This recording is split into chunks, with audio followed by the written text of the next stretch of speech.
CryptoSLO, cryptocurrency news and investing.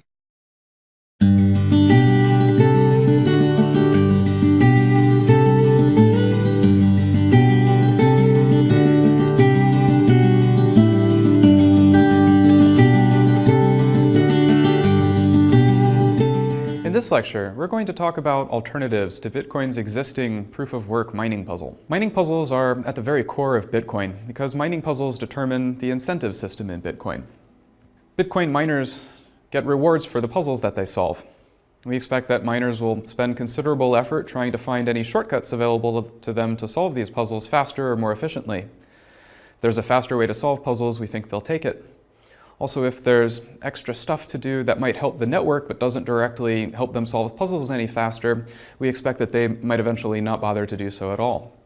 Therefore, the nature of the puzzle plays a very important role in steering and guiding participation in the network. Now, we've talked about some of the basic features that Bitcoin's existing SHA-2 hash-based mining puzzle already satisfies. So for example, it's fairly difficult to solve a whole bunch of puzzle solutions. This makes attacks on the Bitcoin network very costly or unlikely to succeed. On the other hand, puzzle solutions are found at a fairly predictable rate, once every 10 minutes by someone. This means that honest miners, to participate, have some incentive to keep participating and compensate themselves for the resources that they put into the network. Now, if we were going to design a new puzzle system from scratch, or modify Bitcoin's puzzle system to be different somehow, what else could we design the puzzle to achieve? What other kinds of behaviors would we like to encourage or disincentivize?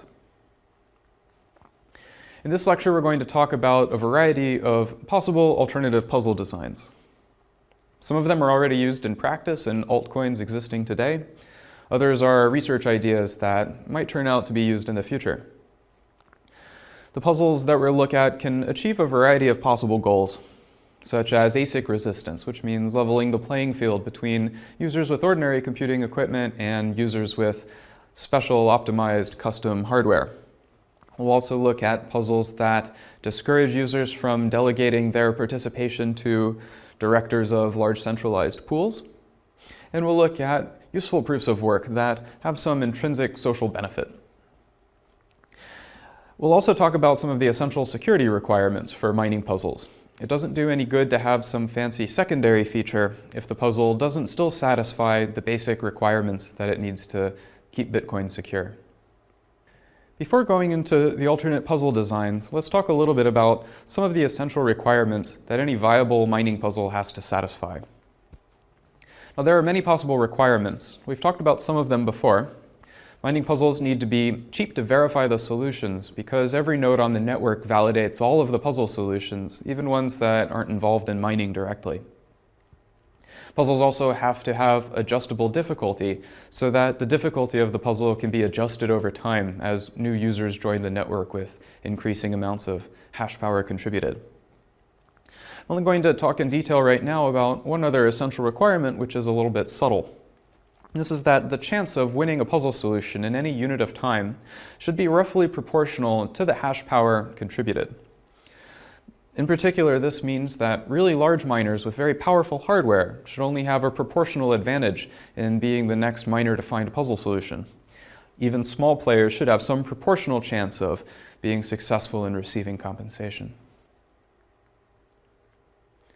Now, to illustrate this point, let me show you an example of a bad puzzle that doesn't satisfy this requirement.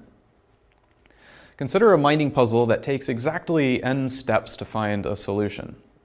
There are examples of puzzles like this. I don't need to go into details though, but consider these a sequential proof of work. A miner would be able to find one of these proof of work solutions by computing n steps in order in a sequence. Once it reaches n steps, it finds a solution. Now, the problem is that if it takes exactly n steps in a sequence to find a puzzle solution, then the fastest miner in the network will always be the one who wins the next reward. Right? So consider a scenario with two equally powerful miners and a third miner that's slightly faster at making computational steps than the other two. For every step that the small miners take, the large miner takes 2 steps here. This means that the large miner finds its puzzle solution at the end of n steps while the smaller miners are still computing theirs. In this case, the fastest miner would be the only one who would receive any compensation at all. Therefore, none of the other nodes would have any incentive to participate in the first place. So the alternative to this, a good puzzle, is one that gives every miner a chance of winning the next puzzle solution in proportion to the amount of hash power they contribute. This forms a weighted sample of all of the miners. So imagine throwing a dart at a board randomly, at a board of different sized targets where the size of the target corresponds to the mining power. The more hash power you contribute, the better your chance of being the node that finds the next puzzle solution. A puzzle that has this property is sometimes called progress-free. Now, this was just one of the requirements. There are others, but for now, we're going to move on to types of alternative puzzles, and we'll discuss essential requirements as they come up.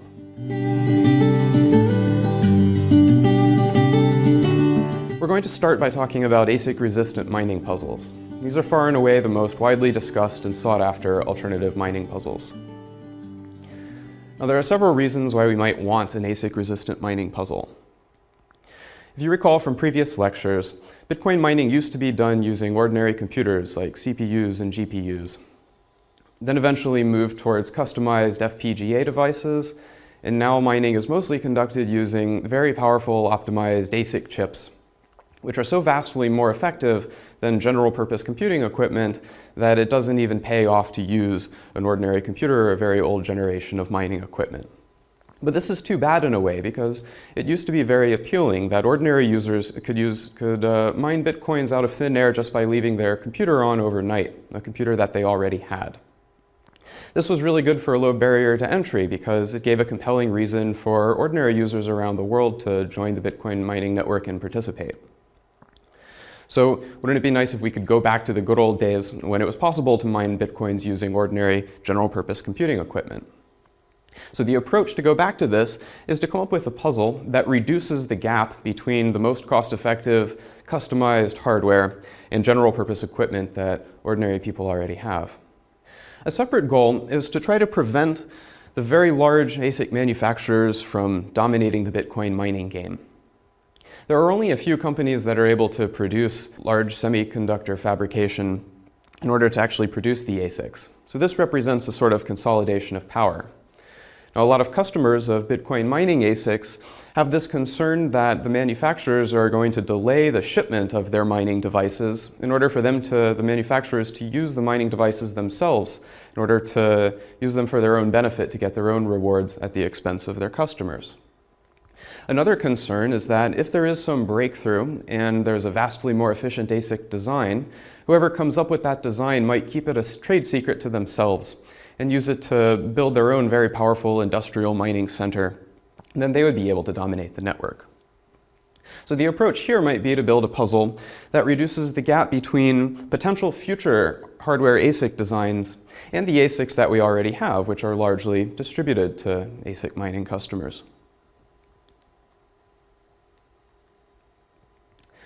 We're going to start by talking about the most widely used approach towards having an ASIC-resistant puzzle.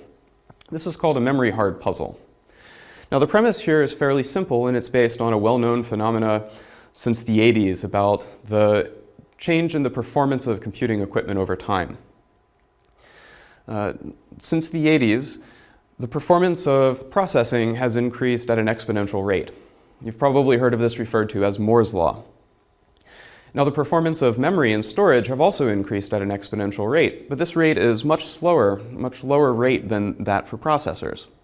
There's a performance gap between the most efficient processors and the most efficient memory and storage, and this gap actually grows over time.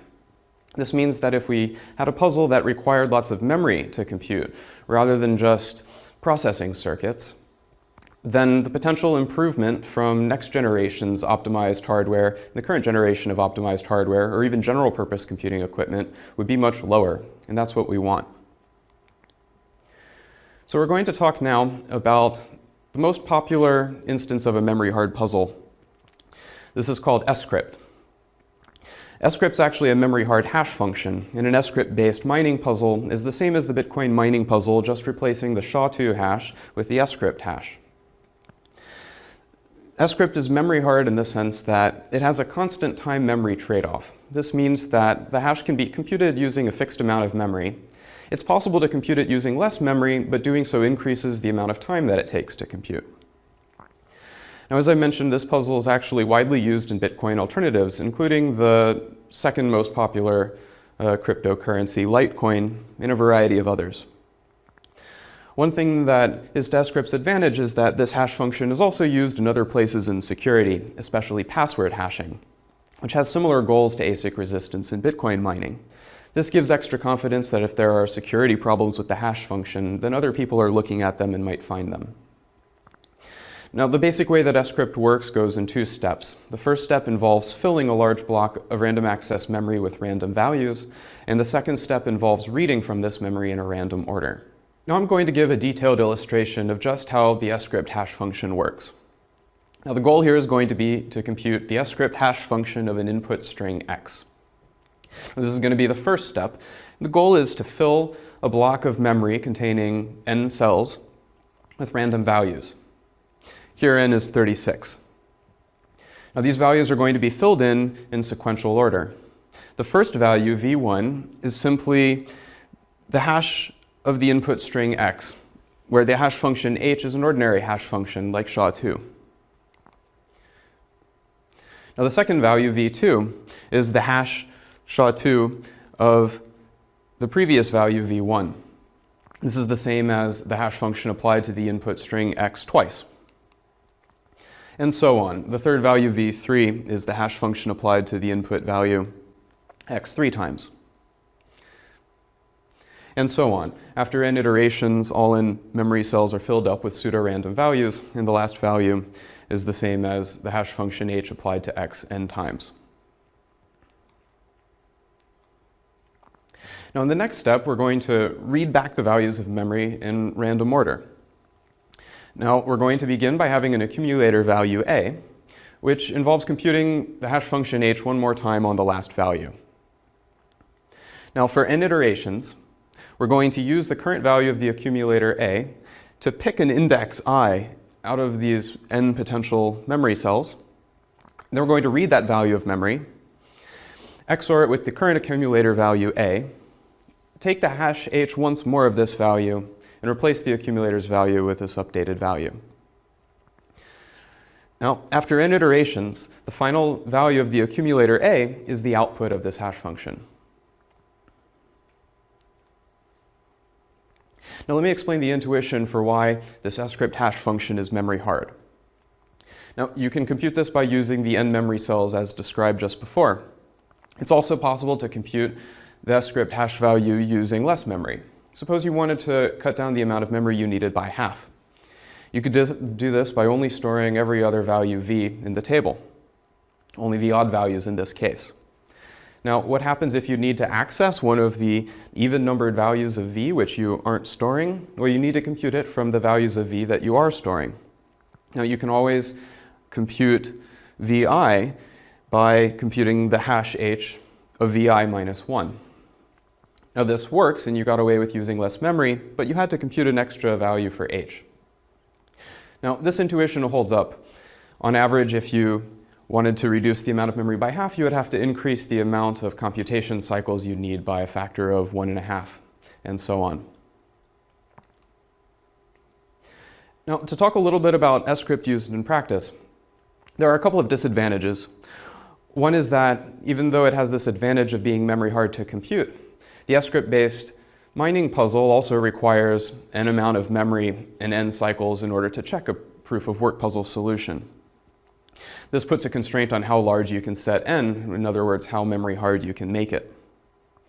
Now, a good question is this memory hard puzzle actually ASIC resistant? And there's some uncertainty here. Scrypt ASICs are already available, at least the first generation of these, and they're at least somewhat faster than what you can do with general purpose computing equipment like CPUs and GPUs. There are several companies competing to make faster scrypt ASICs, and it's unclear how much better this performance gap will be able to get. There's some concern that in the altcoins that currently use scrypt-based mining puzzles that the parameter n hasn't been set correctly, and this is one of the factors leading to ASICs arriving.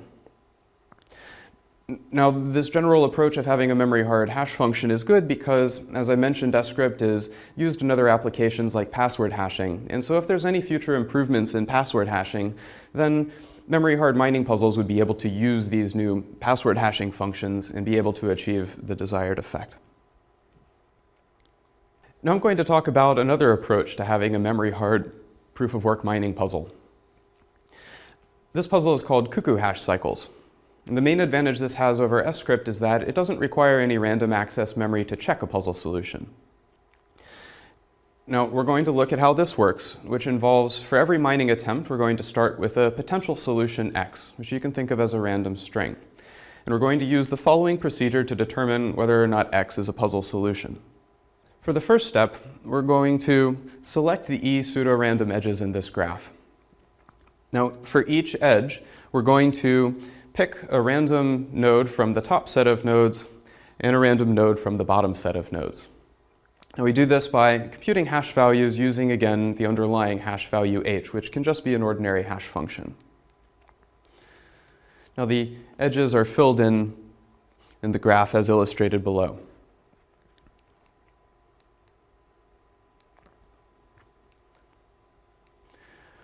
Once the graph's completed, we want to determine whether or not there's a cycle in the graph of size k. Now a cycle is a set of edges such that if you align the edges tip to tip or tip to end, then they form a complete cycle. So here's what a cycle of size 4 would look like in this illustrated graph. Now k is another parameter of the puzzle. If the graph determined by input x has a cycle of size k, then we say that this has a solution. And we just output the input value x, as well as the evidence that there was a cycle, so the k indexes of the edges. Now it's not as intuitive why this is a memory hard function, but the explanation is that finding cycles in graphs is a fairly well-studied problem, and the best known algorithms for doing this do require a large amount of memory. Now what is really clear to see is that this puzzle is very easy to check. The only thing you need to do in order to check the puzzle solution is to recompute what the edge endpoints would be for each of the k edges provided using the input value x. You only have to compute k hash functions and no random access memory is required. Now, there are even more approaches towards building ASIC-resistant mining puzzles. I'm only going to describe these really briefly. One is to simply build much more complicated hash functions than the ones that we've talked about so far. One example of this is the mining puzzle based on the x11 hash function, which is simply 11 well-known hash functions strung together in a sequence. Another approach is to have a mining puzzle that's a moving target. Here you would have a mining puzzle that actually changes altogether every so often. This means that optimized mining hardware for one puzzle probably wouldn't be good at solving all of the puzzles even after the puzzle changes. And customized mining hardware that's only good at solving one instance of the puzzle won't be very useful once the puzzle does change. Now it's unclear exactly how we would change the puzzle every so often in order to maintain the security requirements that we need. Now there's a counter-argument that says that there's really no point in trying to make an ASIC-resistant puzzle because the SHA-2-based mining puzzle that we already have is already good enough. Now, the SHA-2 circuit is pretty well understood. We have a good idea of what's the optimal way of computing SHA-2. As a result, Bitcoin mining ASICs aren't changing very much, and it seems unlikely that there's going to be a breakthrough in computing these proof-of-work solutions any faster. Now, even as it is today, mining ASICs consist of multiple copies of the same basic SHA-2 circuit. And the only difference between the largest ASICs and the smallest or cheapest ASICs is that they have more copies of the same essential circuit. This means that even the biggest mining ASICs are only a little bit more cost-effective than the smaller ASICs. They compute puzzle solutions faster, but they're also more expensive.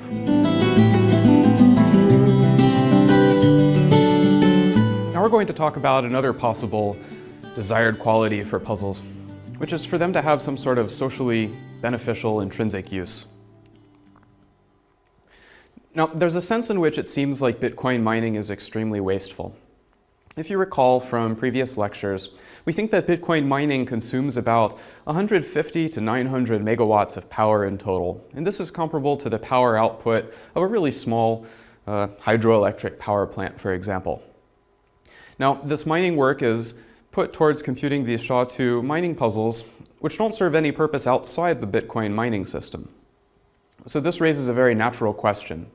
Is there some way that we could have a puzzle where computing the puzzle solution actually provides some sort of useful benefit to society while still satisfying the basic things that Bitcoin puzzles need? This would amount to something like recycling, and it would have advantages such as lowering the overall cost of the Bitcoin system and potentially reducing Bitcoin's environmental impact. Now, there are a bunch of natural candidates for this that seem like they might work. The general structure of these possible candidates are problems that involve finding a solution in a potentially very large solution space, where the good solutions that you're looking for are very sparse within this space. This is like finding a needle in a haystack. Problems of this sort include protein folding, where the goal is to find a 3D configuration of a molecule that has a very low potential energy, or searching for aliens and signals from radio signals in space and looking for anomalous patterns that might indicate extraterrestrial life. Now, for the same reason these seem like they might work as a Bitcoin mining puzzle, these have been successfully used in the past as crowdsourced distributed computing projects, such as Folding at Home and SETI at Home. Now, there are a bunch of challenges that would have to be solved in order to use a problem like this in Bitcoin. In the cases that I just described at home, like Folding at Home and SETI at Home, there's a trusted administrator of the distributed computing project that's able to choose which instances of problems all of the participants in the network are supposed to be working on. Now, in Bitcoin, there is no trusted administrator to choose the problems. So instead, instances of the problem have to be generated pseudo-randomly from public information, such as the hash of the last block that was found. Now, in order for these to be useful, randomly generated puzzle instances of this sort would have to still be useful, and also randomly generated puzzle solutions have to be hard. Now, it's not known how to turn any of these problems into such a puzzle scheme. Now, there is one example that seems to work and has already been implemented and is somewhat used in practice, which is called PrimeCoin. Now, the goal here is to have a mining puzzle where finding a puzzle solution involves finding a chain of very large prime numbers. In particular, to find a puzzle solution in PrimeCoin, you have to find a Cunningham chain. Now, a Cunningham chain consists of a sequence of prime numbers p, where each of the p's is of the form 2 to the power of some number times a constant a plus 1. Now, each p in this sequence has to be a large probable prime, where whether or not it's a probable prime uses a probabilistic prime checking algorithm. And also, the first instance of the prime number p has to be a multiple of the hash function of the metadata for the block, such as the hash of the previous block, the Merkle root of the transaction, and a random nonce value that miners get to choose.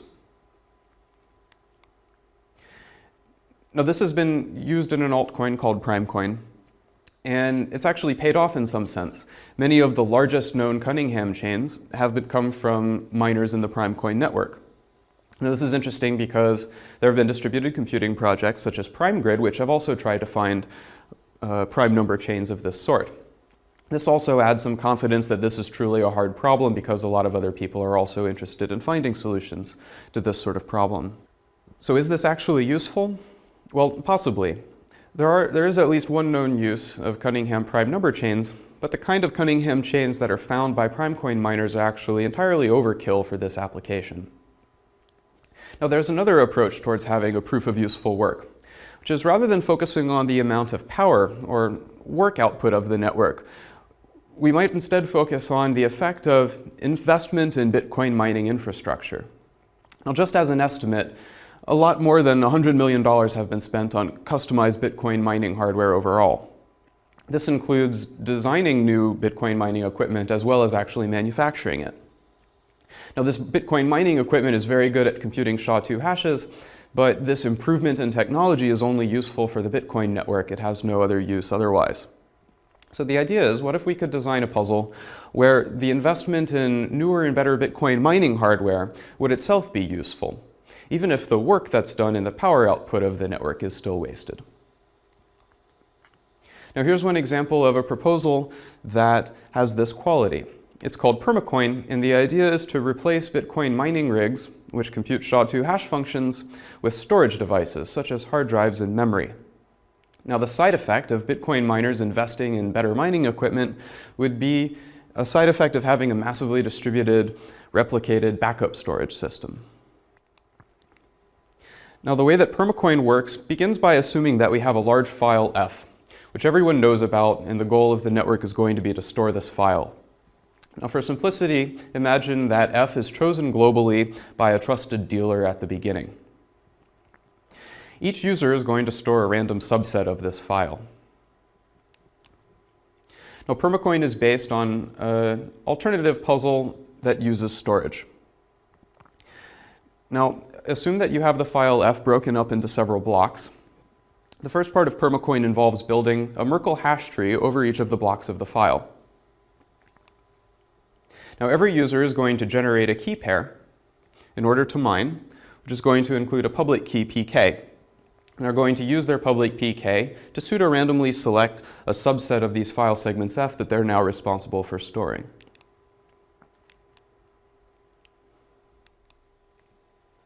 Now, for each mining attempt, the miner is going to select a random nonce value, and they're going to compute a hash function h1 that includes the previous block hash, the Merkle root of transactions, their public key pk, and the nonce value that they chose.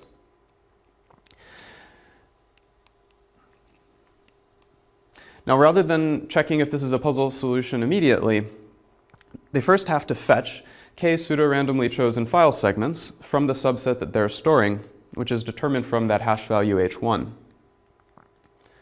Now they compute a second hash value h2, which includes all of the data used to compute the first hash, as well as the actual contents of the file blocks F. Now, from the second hash value h2, it's compared to a target in order to see if the puzzle solution is actually a valid solution. So the idea here is that the only way to make attempts at finding a puzzle solution and determine if an attempt is a valid puzzle solution requires you to store the random subset of file blocks that you were supposed to based on your public key. Here's one application of the Permacoin storage puzzle. This involves a kind of subtle point about Bitcoin's incentives. There's a cost to being an honest miner in Bitcoin. Remember that honest miners are supposed to validate every Bitcoin transaction that's included in a block. However, validating a transaction requires storing the unspent transaction outputs database, which at the current time requires about 200 megabytes of storage. Now, maintaining this unspent transaction output database doesn't help you find puzzle solutions any faster. It's a little bit like unpaid overtime. So the idea would be to use the Permacoin storage-based puzzle in order to reward miners for actually storing copies of the unspent transaction output database. This would reduce the marginal cost of being honest versus just mining for the sake of getting all of the rewards. So to summarize this section, having a proof of useful work is a very natural goal, but the challenge is to have this secondary side effect while still maintaining the essential security requirements. There's an argument that any benefit would have to be a pure public good, because if there were a way for an individual miner to get the benefit of the useful work they were doing, then this benefit would also benefit an attacker. So it would make attacks on the network subsidized to the same amount that it would add any secondary improvement to society. Now, potentially viable approaches to this include storage and finding large chains of prime numbers. But other potential approaches could be possible as well. So even though some of these useful proofs of work have been implemented in practice, arguably the benefit to society so far from these is pretty minimal.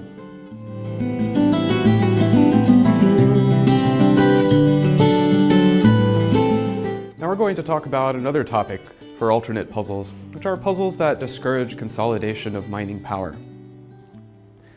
Now, Bitcoin miners mostly participate by joining mining pools rather than participating as independent individuals.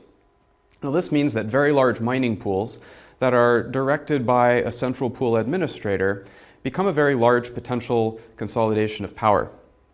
Now, Bitcoin's core value is decentralization, so this consolidation of power poses a big threat to Bitcoin's core values. Now, if the power is consolidated in a few large centrally managed pools, then the large pool operators become a juicy target for attacks like coercion or hacking. So a point could be made that we might want to discourage the very large pools from forming. There's even an analogy to voting here. It's illegal in the United States, for example, to sell your vote to someone for money. Arguably, by participating in a pool controlled by someone else, it's akin to selling your vote in the Bitcoin network. Now, recently this has become a popular problem because the very largest Bitcoin mining pool, gigahash.io, has reached larger than 50% of the network's overall hash power. This has led to a bunch of public outcries explaining that this is a very big threat to Bitcoin and spells doom or something to that effect, and demanding technical solutions to this problem.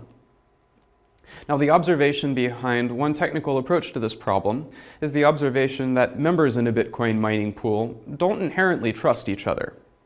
Actually, pools can only form and become very large because members of the pool are able to prove to the pool operator that they're towing the line and doing mining work that can only benefit the pool as a whole. This works by using the shares protocol that was described in earlier lectures. Now recall that in a Bitcoin mining pool, there's typically a pool operator who has a well-known public key. Now each of the miners sends their near misses, or their mining shares, to the pool operator to show that they're mining on a puzzle that directs the reward to the pool operator's public key.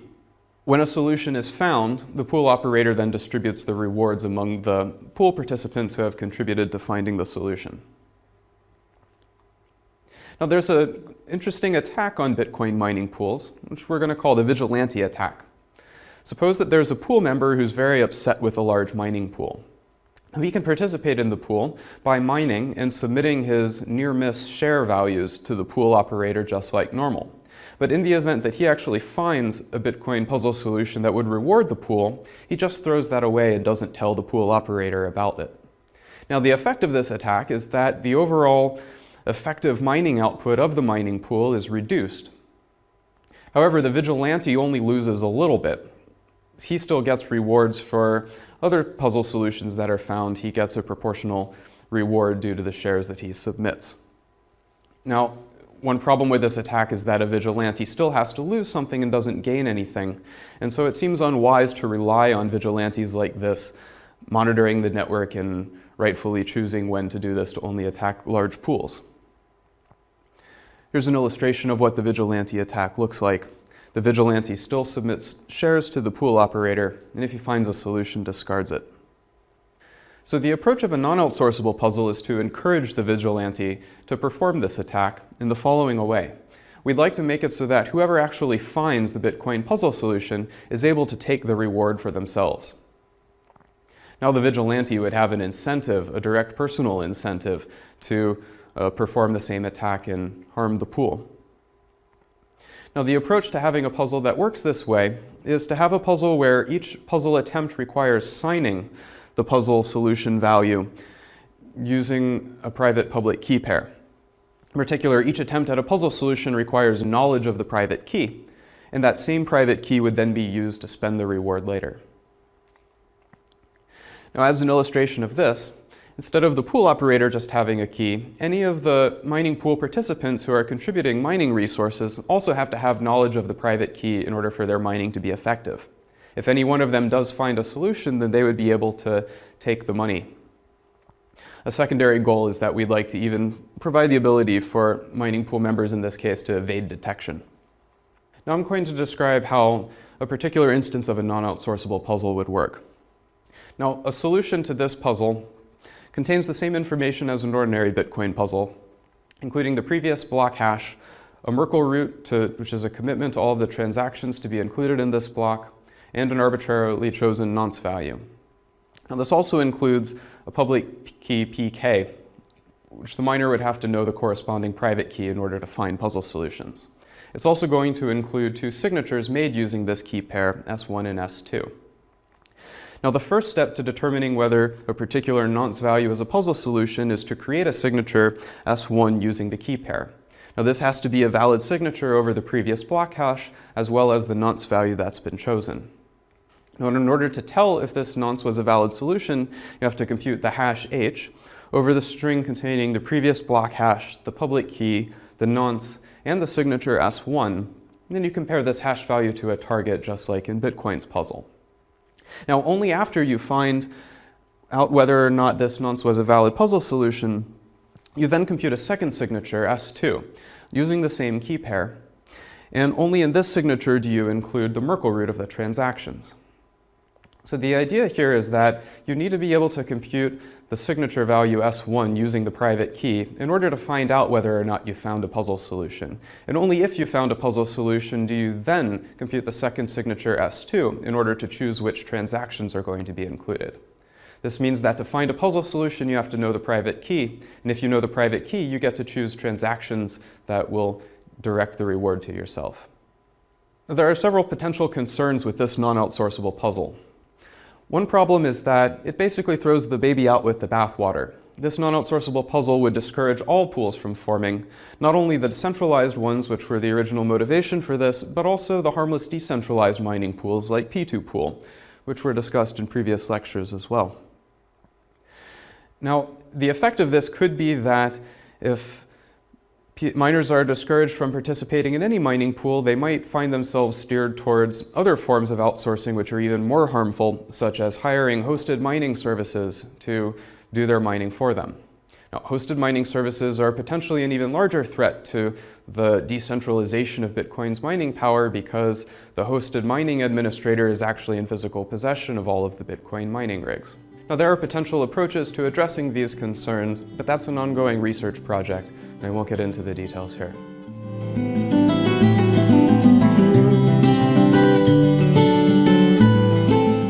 In this section, we're going to talk about a technique called proof-of-stake mining puzzles, and a variety of related techniques which altogether I'll call virtual mining, because they don't involve any computational work at all. Now, the motivation for this is that Bitcoin mining seems to have an unnecessary step. If you look at the ecosystem of Bitcoin mining economics, Bitcoin miners earn monetary rewards in the form of Bitcoins. They have to spend money buying power and equipment in order to operate their mining rigs. Then they use those mining rigs to find puzzle solutions, which in turn give them reward. So what would happen if we removed the step of spending money on power and equipment? In this case, you would have something that looks like the following, which is what I mean by virtual mining. Instead of mining with computational hardware like Bitcoin mining rigs, you could mine just by using the money that you would have spent on mining rigs directly within the system. Think of this as using your money and sending it to a special address, and then a winner is chosen in order to have a mining reward based on the amount of money that miners have contributed by sending it to this special address. Now, it would be possible in a virtual mining scheme like this to essentially recreate the same dynamics and reward structure as in current Bitcoin mining. The only thing that's removed is the external step of having to use real power and real hardware. Now, there are a bunch of potential benefits to a virtual mining system like this. One is that it definitely would lower the overall cost of the Bitcoin mining system. Virtual mining, since it doesn't involve using any power or manufacturing any special hardware, would have no impact on the environment.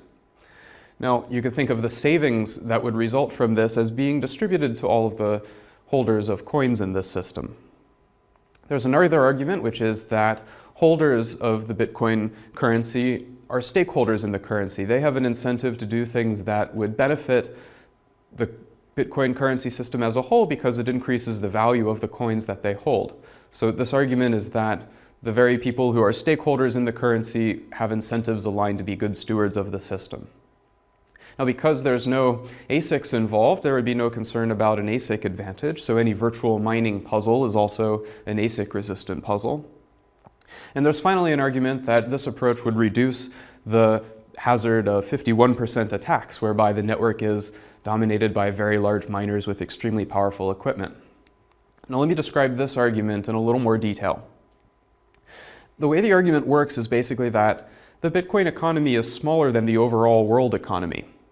It's possible for an attacker who has a lot of wealth outside the Bitcoin network to be able to acquire very large mining rigs that they might not be able to acquire if they could only use their wealth that's inside the Bitcoin network. So to illustrate this, imagine that there's a wealthy attacker like a nation state or just some very wealthy attacker on the network who's able to purchase very large mining equipment that's very powerful. Now, all of their wealth is outside the system, and they're able to acquire this mining resources, and then they can use it to attack the Bitcoin economy. Now, if mining were based on the coins that were inside the network, then a wealthy attacker wouldn't be able to go outside the network and find more mining power. The only way they could acquire the amount of virtual mining power they would need to attack the network would be to buy up 51% of all of the coins in existence. This would require them to go to Bitcoin exchanges and exchange whatever form of wealth they already had for wealth measured in the tokens inside the system. This would likely raise the price of the coins within the system while they were doing so. It's arguably much more expensive to acquire half of the value of the Bitcoins than it would be to acquire mining power that's larger than half the existing Bitcoin network. Now, this provides an extra disincentive against conducting such a large-scale attack. Now, there are a bunch of variations of virtual mining, and I'll describe some of these. The original one is called proof of stake, which assigns to each coin in the system a stake value. And the idea is that this stake value grows over time for every coin as long as the coin isn't used. Every time you spend a coin or make a transaction including a coin or enter a coin in a mining puzzle by using the coin to mine, the stake value for that coin gets reset. Another alternative is called proof of burn. And in this scenario, when you decide to mine using a coin, you actually have to send it to an unspendable address, and the coin essentially is deleted or gone forever. On the other hand, you do have a chance of winning a mining reward, and then that would replace the coins that you put in. Another variation is called proof of deposit. And this involves mining with your coins by depositing them in something like a time-locked account. Where they aren't burned forever, you'll be able to get them back eventually, but only after some amount of time has passed. Effectively, by choosing to mine with your coin in this scheme, you're losing the opportunity cost of whatever else you could have done with your coin instead at that time. The last variation is proof of activity. In this variation, everyone with a coin is automatically entered into the mining lottery. If one of your coins is chosen, then you're responsible for choosing the next block, and you have to respond by creating a signed message about the block that you choose within a certain amount of time. Now, virtual mining puzzles like these are an active area of ongoing research. And there's a large open problem which we don't know the answer to yet, which goes like this. Is there any form of security that you can only get by having a proof of work system that involves really burning real resources, requiring real computational hardware, and expending real electrical power in order to find puzzle solutions? If so, if there is some kind of security that you can only get by having a proof of work puzzle and not with virtual mining, then the apparent waste of the proof of work system is actually just the cost of the security that you get. On the other hand, if it does turn out that virtual mining can provide exactly the same security or more that you can get by having a proof of work system, then it seems likely that eventually proof of work systems, because they're so much more expensive, will eventually give way in favor of cheaper alternatives based on virtual mining. But this question is as of yet unanswered. Let's conclude this lecture by summarizing some of the things we've just talked about. We've discussed a variety of approaches towards designing alternate Bitcoin mining puzzles that achieve a variety of different goals. These include preventing ASIC miners from becoming a consolidated source of power in the Bitcoin ecosystem. We've discussed puzzles that prevent large mining pools from becoming consolidations of power.